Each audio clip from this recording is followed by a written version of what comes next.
Lex Luthor is in the bank and says he wants to close all of his accounts. The banker says the Luthors have been with them for 12 years, but Lex insists he wants it all in cash. He asks for Lex's signature, but the man notes that it doesn't match and he asks for his driver's license.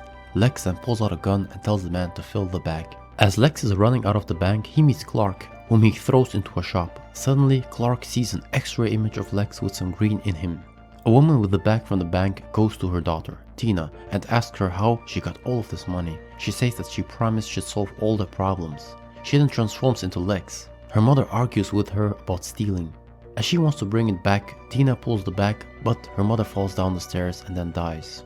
Martha reads in the papers that Lex Luthor robbed $100,000. Clark objects that it was him. Lex then enters and says that he was not there during the robbery. The person's fingerprints and signature did not even match. At school, the kids are climbing a rope, but Clark is too busy looking at Lana Lang. Clark gets a headache. As Pete and Clark are climbing, Clark sees Pete's internal body. He then falls down the rope and then suddenly sees through the walls into the girls' locker room and then smiles. He later tells his parents about it and how it came to him suddenly. They then tell him to learn how to get it under control, but he's upset and storms off. Tina visits Lana, and she talks about a scenario if her mom dies, if she can be part of Lana's family. As Clark is walking, he starts seeing an X-ray again.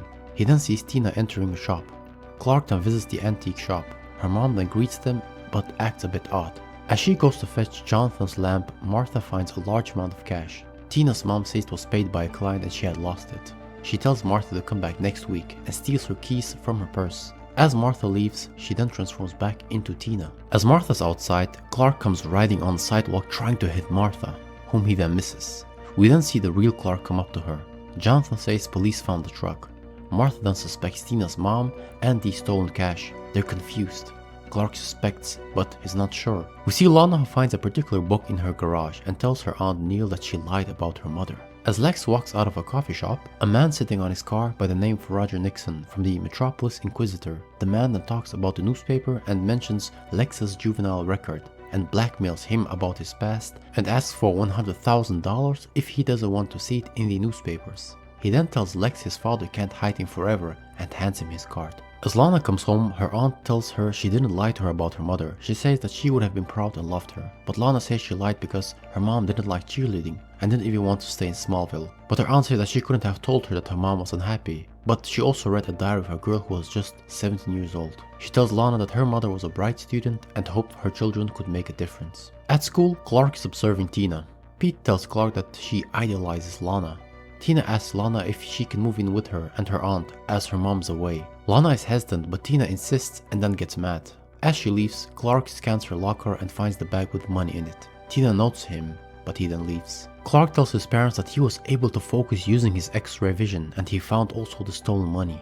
Tina sees the police and then pretends to be her mother. The police tell her about the locker and they need Tina to come in. Lana visits Clark and tells her that police found the money in Tina's locker, but she then also becomes romantic with Clark.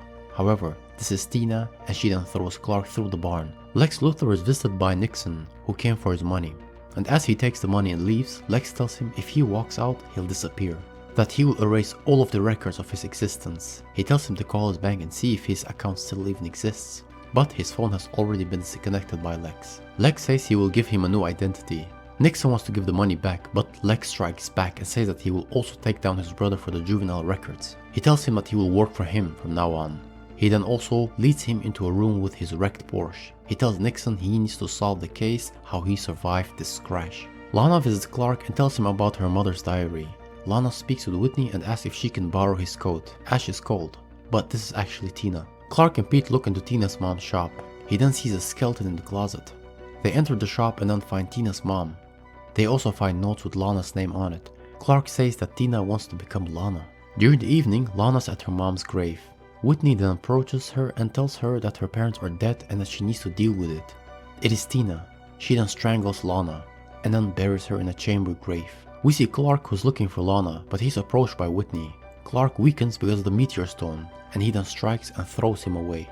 As he throws away his coat alongside the necklace, Clark's powers regain. Tina says that she will end him this time.